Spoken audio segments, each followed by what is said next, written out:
네, 2년 전 국민적인 공분을 샀던 N번방 사건과 유사한 일이 또 발생해 경찰이 수사에 나섰습니다. N번방 사건 후에 디지털 성범죄에 대한 사회적 분노 또 각성이 있었지만 여전히 현실은 미성년자를 보호하지 못하고 있는 게 확인된 셈인데요. 저희 기자가 직접 중학생인 척 오픈 채팅방을 열어서 실태를 확인해 봤더니 생각보다 현실은 더욱 심각했습니다. 이슈팀 이화영 사회부 기자 그리고 조진경 10대 인권센터 대표와 함께 온라인 그루밍 그 실태를 자세히 짚어보도록 하겠습니다. 안녕하십니까? 안녕하세요. 네, 안녕하십니까? 네, 안녕하세요.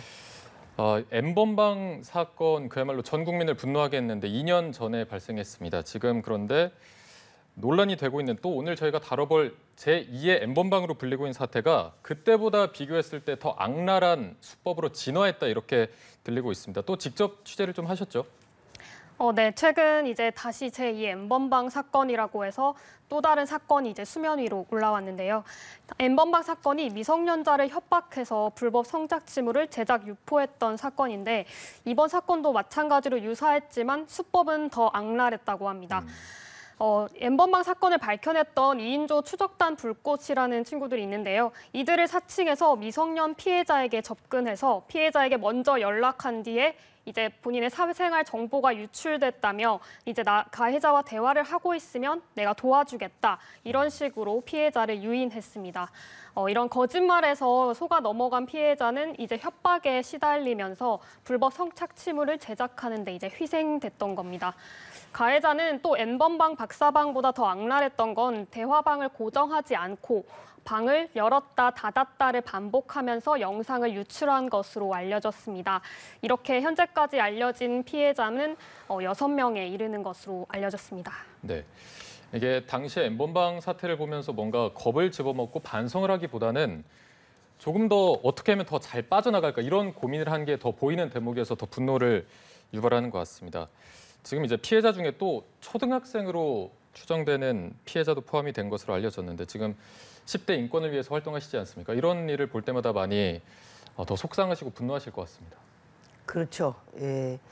저희는 10대 여성 인권센터라고 해서 10대 이제 여성 특히 성착취 피해 아동 청소년들을 지원하는데 코로나 이후로 초등생들이 굉장히 많이 늘었어요. 네. 그리고 이제 과거에는 이제 14세, 13세 이제 이 아이들이 조금 그 성착취의 대상이 많이 됐던 게 만 13세 미만 이제부터는 그 의제 강간 연령이라고 해가지고 만 13세 미만에 있는 아이들은 동의 여부와 상관없이 이제 그 처벌을 받게 돼 있습니다. 무조건 이제 강간으로 규정을 하는데 이 법이 만 16세 이하로 이제 미만으로 이제 나이가 상향이 됐습니다.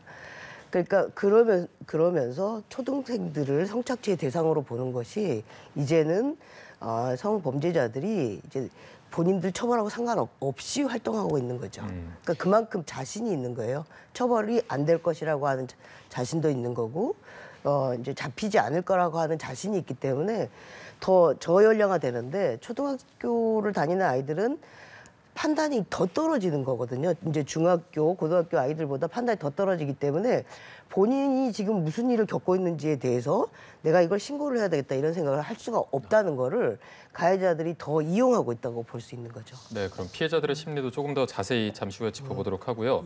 일단 이번 사건의 가해자 가칭 L 이렇게 불리고 있습니다. 2020년부터 활동한 흔적이 보이고 있는데 이 시기가 지금 뭐 N번방의 조주빈이나 문형욱이 활동했던 그 당시 또 검거됐을 시기이기 때문에 이거를 보면서 아까 말씀드렸듯 더 좀 악랄하게 진화했다. 그렇다면 뭐 전혀 죄의식을 못 느꼈다 이렇게 저희가 볼 수밖에 없겠네요. 그렇죠. 그 당시에도 저희 같이 이제 성착취 범죄자들을 계속 지켜봤던 그 이제 그 피해 아동들을 계속 이제 지켜왔던 그런 기관에서는 이 사건이 조주빈의 사건이 아니라는 거예요. 이게 단지 조주빈이 일으키고 있는 게 아니라 조주빈은 너무나 많다는 거거든요. 그런데 그 당시에 이제 이 사건을 바라보는 시각 자체가 굉장히 엽기적인 사건이 벌어졌고 조주빈 같은 지구상의 유일한 범죄자인 것처럼 얘기를 했지만 실제로 N번방들은 그 전에도 계속 있었거든요. 네. 그리고 그 계속 있었던 것들을 계속 얘기를 했지만 우리 사회가 그걸 받아들이는 자세가 심각하게 보지 않았던 거예요. 그냥 야동을 좀 보는 것 수준. 그리고 이거 뭐 그 인터넷상에서 좀 얼굴도 뭐 돌아다닌다고 하는데 그게 뭐가 문제냐. 그리고 뭐 얼굴 좀 고쳐가지고 뭐 딥페이크나 뭐 이런 것들도 된다고 하는데 그게 뭐 그렇게 대단한 거냐. 이렇게 국회에서도 그런 반응이었었잖아요. 이제 그런 여러 가지를 볼 때 과거에서도 이런 일들이 계속 있었지만 끊어내지 못했다는 거죠. 그러면서 계속 범죄들이 진화하는 과정이 있었고 그리고 이제 엠번방의 조주빈 등 같은 경우는 본인들이 너무 자신만만하니까 뭐 이제 그 인터뷰도 하고 그랬었던 거잖아요. 그걸 보면서 컸던 그걸 경험하면서 컸던 수많은 성착취 가해자들이 자라나고 있었던 거고요. 그 당시 저희가 확인했던 거는 이제 투표를 합니다. 그래서 이 사건이 이제 조금 조용해지면 그때 다시 우리 이 사이트를 열까? 아니면 지금 우리 그냥 계속 할까? 그런 투표를 하는 것도 저희가 목격을 해서 신고를 한 것도 있고요. 그리고 박사방에서 이제 유포됐던 수많은 그 영상들, 소위 이제 다운로드 받았던 수많은 영상들이 다시 재업로드되면서 판매되는 그런 일들도 그 당시에 이제 엠번방 조주빈이 있었을 때도 그 당시 이미 진화됐었던 것이죠. 네. 지금 뭐 말씀을 들어보면 보호망도 전혀 뭐 작동이 안 되고 있고 인권도 아직도 뭐 충분히 뒷받침되지 못하는 상황인 것 같습니다. 이화영 기자가 직접 이제 오픈 채팅방을 열어서 취재를 한 거죠. 네, 제가 우선 카카오톡 계정이 있으면 다들 오픈 채팅방을 누구나 쉽게 열 수 있는데요. 제가 익명으로 설정해서 채팅방 이름에 15살 여자 중학생이다 이렇게 소개를 달고 또 채팅방을 구하면서 친구를 구한다, 심심하다 이런 키워드를 같이 넣었습니다. 그랬더니 이제 채팅방은 검색창에서 제가 설정한 이름대로 15살 학생 이렇게 검색어를 입력하면 바로 찾을 수 있는데 제가 아침 8시 반쯤에 채팅방을 만들었었는데 거의 1분도 되지 않아서 메시지가 바로 왔습니다. 네. 그게 또 익명으로 상대도 역시 익명으로 온 메시지였는데 쉽게 말하면 대화 친구를 하자. 근데 매주 얼마 정도를 주겠다 이런 제안을 했는데요. 제가 처음엔 좀 당황을 해서 생각해 보겠다 이런 식으로 말을 하면서 돌려서 거절을 했더니 네. 주당 4만 원에서 5만 원이다 라면서 구체적으로 액수를 제시를 하더라고요. 또 이후에도 이뿐 아니라 9시, 10시, 11시 거의 시간마다 새로운 상대에게 연락이 또 새롭게 왔습니다. 동시에 뭐 3명, 4명이 저한테 말을 걸기도 하고요. 채팅방을 연 지 뭐 2-3시간 만에 제가 14명이랑 1대1 채팅방을 만들어서 대화를 이어갔습니다. 네. 아니 이게 채팅방 이름 자체를 15살 여자 중학생이라고도 했는데 네. 그걸 보고도 뭐 액수까지 제시하고 더 좀 적극적인 모습을 보인 건가요? 네, 그렇다고 볼 수 있는데 채팅방이 열리고 난 뒤에도 특히 저한테 15살이 맞냐, 학생이냐 이런 질문을 제일 먼저 다들 했습니다. 그러면서 제가 중학생이라고 하니까 아예 학교에 있냐고 묻는 경우도 있었거든요. 또 다른 상대는 처음부터 그러니까 본인이 40대인데 저랑 같이 놀아도 괜찮은지를 저에게 노골적으로 물었습니다. 또 나이를 먼저 말하지 않는 상대는 제가 먼저 나이를 물었더니 본인을 36살이라고 밝히면서 저한테 또 어떤 말까지 했었냐면 나는 뭐 나이는 신경 쓰지 않는 듯한 태도를 보이면서 난 오히려 고등학생보다 중학생이 더 좋다. 이런 말까지 저에게 채팅으로 그대로 했었습니다. 네. 이게 좀 표현을 지저분하다고 해야 될까요? 이런 말까지 이제 중학생이라고 명명을 했는데도 뭐 그런 발언을 했다는 건데 아까 말씀해주신 이런 인권적인 따라오지 못하는 부분들이 굉장히 좀 많은 것 같습니다. 글쎄, 인권이라고 말하는 것 자체가 너무 사실은 고급스러운 것 같아요. 사실은 더 표현을 못할 것 같습니다. 네, 그러니까 이런 어떤 가해자들 같은 경우는 인권이란 개념도 사실은 뭐 사치스러운 것 같고요. 일단 안 잡히고 싶어서 그리고 성적 목적으로 이제 아동을 유린하기 위해서 접근하는 거예요. 그래서 의도적입니다. 그냥 무슨 지나가면서 아이가 걸린 게 아니라 아주 의도적으로 이 아이가 이제 그 성적 착취 목적으로 대화를 하면서 아이들이 전혀 모르는 세계잖아요. 굉장히 그 나이에 있는 호기심과 이걸 자극하는 거거든요. 그래서 굉장히 그런 것들 끌어내는 것부터 본인이 그 자극적인 거죠, 본인한테. 그리고 그래서 더 어린 아이들을 찾고, 이게 사실은 이런 일을 하고 있는, 이런 식의 어떤 그 성착취 목적을 갖고 있는 성인이나 이런 사람들이 따로 있는 게 아닙니다. 사회가 그런 사람들을 계속 만드는 거죠. 왜냐하면 그 성착취 목적을 갖고 있는 사람들도 굉장히 그런 대화나 이런 걸 통해서 본인이 자극이 되거든요. 그걸 느끼고 싶어하는 사람들이 점점 많아진다는 거예요. 그런데 이런 사람들을 잡아내고 처벌을 받고 굉장히 강력하게 우리 사회가 어떻게 이 미성년 아이들에게 접근해서 이런 방식으로 성적으로 굉장히 도발하고 호기심을 자극하고, 그러면서 아주 이 아이들이 자발적으로 이런 범죄에 나서는 형태로 계속 만들어내는 거예요. 그러면서 이 자신들이 이제 그 양심의 가책에 무뎌지는 거죠. 아이들이 저러는데, 아이들이 호기심을 갖고 있고 쟤들이 나이하고 상관없다고 얘기를 하고, 나는 그냥 아이들이 저렇게 하기 때문에 내가 그렇게 한 거야. 이런 식의 이유들을 계속 만드는 거죠. 그게 우리 사회에서 계속해서 받아주는 거예요. 저는 이제 그 현장에서 계속 보면서 한 아이를 키우려면 온 마을이 필요하다는 얘기가 있어요. 근데 온 마을이 나서서 성범죄자들을 보호하는 것 같아요. 학교도 그렇지, 부모도 그렇지, 교회도 그렇지, 병원도 그렇지, 모든 데서 네가 왜 사진을 보냈냐, 네가 왜 아저씨하고 통화를 하냐, 그런 얘기를 하잖아요.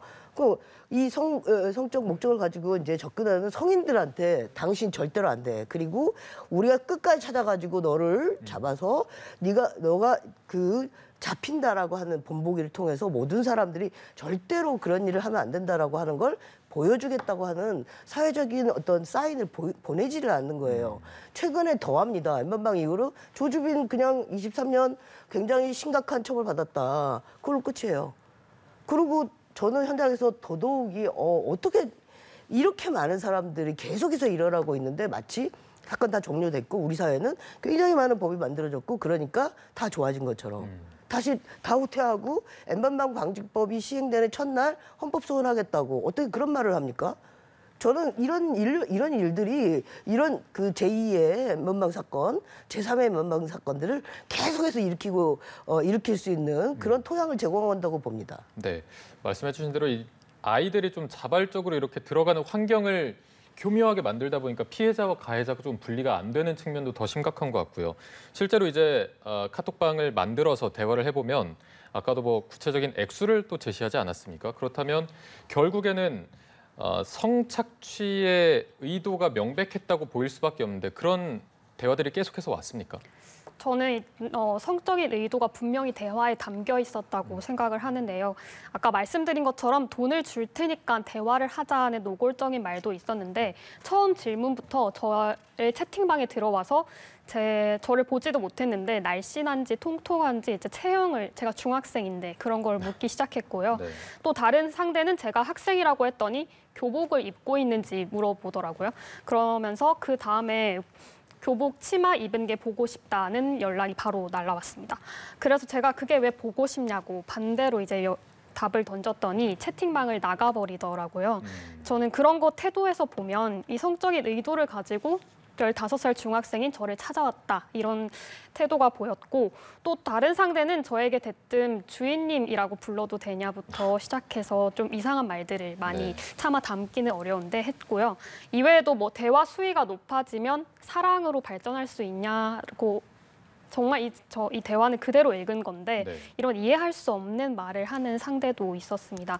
이 상대는 제가 심지어 답을 안 하는데도 그날 낮부터 다음 날 새벽까지 계속 저에게 말을 걸었습니다. 그러면서 놀자라는 이제 말을 마지막으로 남겼는데 제가 그거에 답을 안 하니까 이제 채팅방을 나가버리더라고요. 네, 이화영 기자는 어쨌든 좀 위장하는 식으로 해서 이들의 반응을 보고자 카톡방을 판 거지만 실제로 이렇게 대화를 하는 아이들 같은 경우에는 뭐 조금이라도 호기심이 생기면 잠깐 뭐 만나게 될 생각을 할 수도 있는 거고 그렇다면 실제로 굉장히 위험한 상황까지 갈 수 있지 않을까요? 네, 저도 대화를 시작하면서 충분히 그런 생각을 했었는데 그 이유가 대화를 하다 보면 만나자는 얘기를 거의 모든 상대가 하기 시작합니다. 처음에는 당연히 말을 돌려서 좀 거부를 했는데 어디에 사냐고 물어보면서 친해지면 만나서 놀자 이런 말을 다들 서슴없이 하거든요. 그러면서 제가 상대가 15살 중학생인데 만나자는 사람들은 다들 나이를 밝힌 이들도 있었던 것처럼 성인 남성이거든요. 그럼 만나서 정말 무슨 일이 생기진 않을까 그런 생각부터 저는 좀 들기 시작하는 거고 또 이미 대화를 하면서 좀 그런 의도가 보이는 말들을 하기 때문에 저는 충분히 그런 게 가능하다라는 생각이 들었습니다. 실제 여성가족부가 발표한 실태 조사를 보면 성인과 1대1 대화를 경험한 여자 청소년 10명 중 3명은 온 오프라인에서 성적인 대화나 행위를 직접 요구받았다고 응답했습니다. 네, 이게 일반적인 생각이 있다면 15살 여자 중학생이 제목으로 돼 있는 채팅방을 클릭하지 않을 거고 그런 텔레그램조차 들어가지 않을 텐데 대부분이 어떤 성적 의도를 가지고 있다 이렇게 볼 수밖에 없을 것 같습니다. 이 온라인 그루밍이라는 게 어쨌든 성적으로 좀 길들이는 그런 행위를 표하기 때문에 이렇게 대화하는 것 자체도 좀 처벌이 되지 않을까요? 대화하는 것 자체를 처벌하기 위한 법률이 작년 9월에 됐죠. 9월 24일부터 시행되고 있습니다. 근데 이제 저희 현장에서 이제 이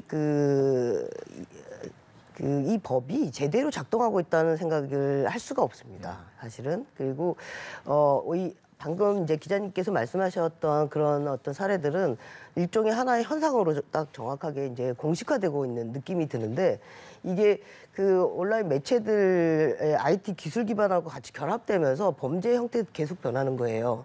그래서 이게 그 전에는 문자 부호 형태의 이제 채팅이었다고 한다면 지금은 영상을 올릴 수 있는 그런 식의 이제 어떤 그 기술이 도입되면서 유튜브나 SNS에 다 이렇게 올리고 뭐 계속 이게 다 연동되는 상황에서 그 가해자들이 이거를 판매용으로도 사용하고 동시에 이걸 악용해서 다시 성폭력이나 성매매로 연결하는 그런 범죄로 가기 위해서 그루밍 수법을 통해서 어린아이에 접근해서 친밀감을 형성하고 그리고 이제 그 사진을 요구하고 사진을 받자마자 돌변해서 넌 이제부터 내 노예다. 시키는 대로 안 하면은 이 사진 다 뿌려버리겠다. 그리고 네가 음란한 얘기 나하고 했던 얘기 전부 다 공개하겠다. 학교 선생님한테 얘기했다. 이런 방식으로 더 심각한 상황을 만들거든요. 그리고 이제 거기서 제작된 영상은 판매를 합니다. 그리고 다운로드 받고 그걸 다 이렇게 이제 계속 이렇게 그 모든 사람들하고 공유하고 그리고 엠번방을 만드는 거죠. 그런 여러 가지 방들을 만들어서 거기에 관심 있는 사람들이 들어와서 공통의 주제로 얘는 어떻다, 얘는 어떻다. 그리고 또 1번방, 2번방, 3번방 이런 식으로 계속 방들을 만드는 방식으로 한 범죄가 가고 또 다시 그 아이의 사진을 갖고 방금 얘기한 것처럼 돈을 주겠다라고 하는 건 일반적인 수법입니다. 왜냐하면 돈을 주게 되면 그 아이에게 책임을 묻게 되거든요. 성폭력한 게 아니라는 거예요. 그래서 네가 대가를 받았으니까 네가 했구나. 이런 식의 어떤 사회적 인식을 뒤에 얹으려고 일부러 돈을 줍니다. 그러니까 처음부터 내가 4만 원, 5만 원 주겠다부터 그렇게 시작하는 이유이기도 하거든요. 그러면 초등생들 같은 경우 4만 원, 5만 원 굉장히 큰 돈이에요. 그리고 이거를 나한테 내 사진을 보내준다고 하면 그럼 준다고 하니까 그렇게 해서 돈을 보내게 하는 거죠. 그러니까 이러한 여러 가지 수법들이 벌써 이미 오래전부터 이렇게 공식화되어 있다고 되어 있는 거죠. 이제 그래서 이런 상황에서 이제 말을 거는 거, 아이들한테 말을 거는 행위 자체를 막지 않으면 이미 이렇게 도식화되어 있는 범죄로 가게 돼 있거든요. 한 번만 잘못하면은 바로 이제 온라인 그루밍 상황에 넘어가면 아이들은 본인이 성착취의 대상이라기보다는 키다리 아저씨가 나타났다고 생각하는 거예요. 말도 예쁘게 하지, 예쁘다고 칭찬하지, 기프트 카드를 주지, 뭐 여러 가지 방식들로 아이들을 달래고 올래고 예쁘다고 계속 칭찬하고 관심 가져주고 그렇게 얘기를 하면은 사실상 이제 아이들 굉장히 행복합니다. 그래서 저희 현장에서 볼 때 온라인 그루밍 과정에 있는 아이들이 행복해해요. 실제로 행복해합니다. 그래서 부모들이 이제 깜짝 놀라는 거죠. 모르는 아저씨가 계속 말을 건 거를 부모에 의해서 이제 밝혀지게 되면 신고가 되는데 신고를 하게 되면 아이가 부모를 미워하게 되는 거예요. 이 아저씨 나한테 너무너무 잘하고 이 아저씨가 나한테 엄마보다 훨씬 더 말을 많이 걸어주고 아빠보다 훨씬 더 나하고 같이 있어주는데 왜 그러느냐. 이제 이런 방식으로 그게 굉장히 온라인 그루밍 과정이 이미 진행됐을 때 굉장히 힘들어지는 거죠. 그래서 성적 목적 대화로 접근하는 것 자체를 처벌할 수 있게끔 법이 만들어져야 된다고 계속 얘기했고 그게 법제화돼서 작년부터 시행되고 있는 거죠. 그럼에도 불구하고 지금 여러 가지 현실적으로 예를 들어서 제가 이런 얘기를 하면 아마 범죄자들이 제가 하는 말을 이용해서 법정에다가 얘기를 할 거예요. 그래서 현실적으로 이제 경찰들도 그렇고 만약에 이제 당사자가 아니라 경찰이라고 하는 걸 문제를 삼을 수 있는 여지가 얼마든지 있기 때문에 경찰들도 계속 수세적으로 이 지금에 있는 도입된 법을 사용하지 않는 상황입니다. 그래서 아주 심각한 그래서 이제 이렇게 조주빈 등의 범죄 같은 상황이 아니면은 위장 수사나 함정 수사를 하기 아주 어려운 상황입니다. 네, 이게 그루밍 행위 자체를 조금 협소하게 해석하다 보면은 이렇게 말씀해 주신 대로 제대로 작동되고 있는지 의문이다 이런 지적이 계속해서 나오는 것 같습니다. 지금 말씀해 주신 어떤 성착취 행위가 실제로 일어나기 전에 그런 과정은 좀 처벌하기 어렵다 이런 현실적인 지적도 많은 거죠. 네, 실제로 대표님이 말씀하신 것처럼 그렇게 볼 수가 있는데요. 엠번방 사건 이후로 온라인 그루밍 행위를 처벌하는 법이 정말 생기긴 했습니다. 그러니까 온라인 그루밍이란 쉽게 말해 그루밍이 길들이다, 다듬다 이런 뜻인데 SNS 등 온라인상에서 친근한 관계를 이제 점차 쌓아가면서 성적인 착취까지 이어가는 행위를 말합니다. 아동 청소년의 성보호에 관한 법률에 관련 조항을 추가한 게 바로 지금 말씀해주신 온라인 그루밍 처벌법입니다. 조항을 좀 살펴보면 성인이 성적 착취를 목적으로 아동 청소년에게 성적 욕망이나 수치심 또는 혐오감을 유발할 수 있는 대화 등을 하면 처벌을 하게는 했는데요. 이 외에도 다른 조항들이 있는데 이 조항들을 다 살펴보면 사실 예방보다는 실제로 그런 성적인 행위를 권유하거나 유인했을 때 처벌을 할 수 있다는 맥락을 읽을 수 있습니다. 제가 이렇게 쉽게 오픈 채팅방을 열고 온라인 그루밍이 이제 막 시작되는 단계에서 적용된다고 보기는 좀 어렵다는 건데요. 또 이 법이 적극적으로 좀 집행이 됐으면 아까 대표님이 말씀해 주신 것처럼 또 사람들이 많이 알고 있었다면 온라인 그루밍을 하면 안 된다는 인식이 생겨서 좀 예방도 할 수 있었을 것 같은데 아까 좀 말씀드린 같은 여성가족부 조사에 참여한 또 여자 청소년들이 응답한 걸 보면 그 14살에서 18살 여자 청소년 10명 중에 8명은 저는 온라인 그루밍이 뭔지 잘 모른다 이렇게 응답을 했다고 합니다.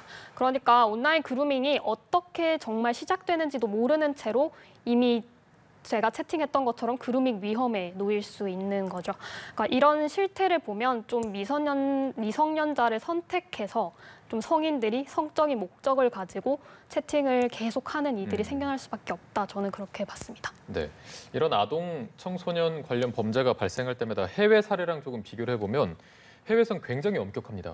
같은 범죄를 저지른 재소자들 중에서도 그 중에서도 더 악랄한 범죄로 해서 같은 재소자도 더 좀 괴롭힌다든지 그런 현상도 발생한다고 하는데 실제로 해외 같은 경우에는 더 그냥 엄격하게 아예 재발하지 못하도록 처리하는 거죠. 그렇죠. 이제 온라인 그루밍 자체가 굉장히 적극적으로 시행되고 있으니까, 그러니까 그 기관, 그러니까 영국 같은 경우나 미국 같은 경우나 캐나다 같은 경우 아동 청소년 성착취 문제 굉장히 심각하게 이제 바라보고 있고, 이제 엄중하게 다루고 있기 때문에 접근하기만 해도 처벌할 수 있도록 하는 여러 가지 상황들을 만들었던 것처럼 그 나라가 시행되는데 우리나라가 시행 못 되라고 하는 법이 있겠습니까? 그러니까 우리 지금 여러 가지 상황에서 우리 이제 사회가 어떻게 이런 문제에 대해서 심각하게 바라보고 있고 절대로 이걸 용납하지 않겠다고 하는 사인들을 계속 보내주셔야만이 사실 성범죄자들한테 위축시킬 수 있는 그런 여지를 줄 수 있다고 보는데 저는 현장에서 계속해서 10년 이상을 지켜보면서 그 사인이 너무 없었다. 그래서 사실은 그러니까 성착취 범죄자들이 성인으로 국한돼 있지 않습니다. 그래서 가해하는 성착취 범죄자들의 나이도 굉장히 어려지고 있다는 게 문제입니다. 그래서 저는 아주 어린 남자 아이들도 많이 걱정이 됩니다. 본인이 하고 있는 게 지금 범죄란 생각이 없거든요. 그래서 그냥 놀이로 생각하는 경우가 많아요. 그래서 남자아이들은 그냥 놀이로 생각하거나 여자아이들은 이제 계속 피해자가 되는 이런 어떤 일들이 계속 심각하게 일어나고 있습니다. 그래서 지금 우리가 이런 어떤 그 상황에서 여가부 폐지를 한다 만다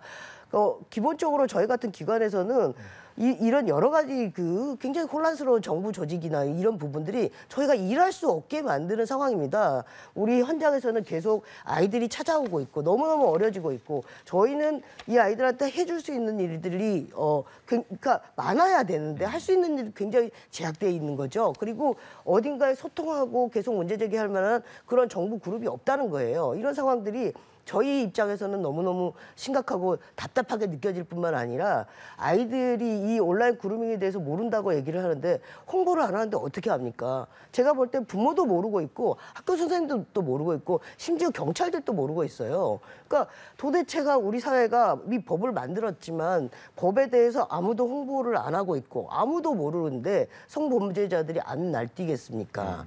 그런데 이 아이들이 왜 모르냐고 물으신다면은 그건 정말 답답한 일이죠. 부모들도 모르고 아무도 모르고 우리 사회가 전체가 모르는데 이 아이들이 어떻게 합니까? 가르치지를 않는데. 그러니까 아이들의 책임이 아닙니다. 이거는 무조건 우리 사회가 더 적극적으로 홍보하고 더 적극적으로 이 법이 시행돼도 될 수 있도록 적극적인 조치를 취하고 제도를 만들고 기구를 만들고 그리고 이제 더 어려지는 가해자들이 빨리 변할 수 있도록 시스템 만들어야 됩니다. 왜 우리 아이들이 가해를 경험하고 평생을 이 아이들도 내가 그 어렸을 때 어떤 사람한테 이런 짓을 했다라고 하는 그 두려움과 힘듦을 평생 살아가야 되는 거예요. 피해자가 자기 피해를 영원히 못 잊으면서 그 피해 속에서 살아가는 것처럼 가해자 또한 같은 상황이에요. 그래서 우리 한국 사회 굉장히 심각해지고 있다. 그리고 점점 인터넷을 매개로 일어나고 있는 이런 디지털 성범죄들에 대해서 아무런 대책이 없다. 그리고 법을 굉장히 많이 제정하고 입법 개정을 했지만 이 법들이 실제로 작동하고 있지 않다. 그는 아무도 이 법에 대해서 개정된 거를 모르고 있다. 이런 아주 심각한 상황인 거를 인지를 하고 이 부분에 조금 더 우선순위로 고민하고 네. 이제 예산을 투여하고 저는 가끔씩 이해가 안 돼. 한국은 굉장히 경제적으로 부강한 나라입니다. 그런데 아이들한테 예산 쓰는 걸 왜 아끼는지 네. 난 정말 이해가 안 됩니다. 그래서 이런 부분들이 같이 가지 않으면은 이 범죄 막을 수 없다. 그리고 계속해서 이 범죄는 지금도 일어나고 있습니다. 이런 법적인 측면과 더불어서 이제 피해 학생들이 신고율이 조금 더 높아지면 좋을 텐데 아까 말씀해 주셨지만 이게 부모한테 바로 이게 연락이 가야 되고 법정 대리인이나 부모한테 연락이 가는 부분 때문에 이런 부분에 한창 민감하지 않습니까? 네, 그래서 그렇죠. 신고율이 조금 저조한 부분이 있는 것 같은데 좀 높이는 방안 같은 게 있다면 어떤 게 있을까요? 저는 이 부분도 지금 경찰들이 신고를 하게 되면 부모한테 바로 전화를 합니다. 근데 아이들이 그게 두려워가지고 절대 신고를 안 하는데 사실 형사 사건의 이제 고소 주체는 미성년이고 뭐 정신병자고 다 고소할 수 있습니다.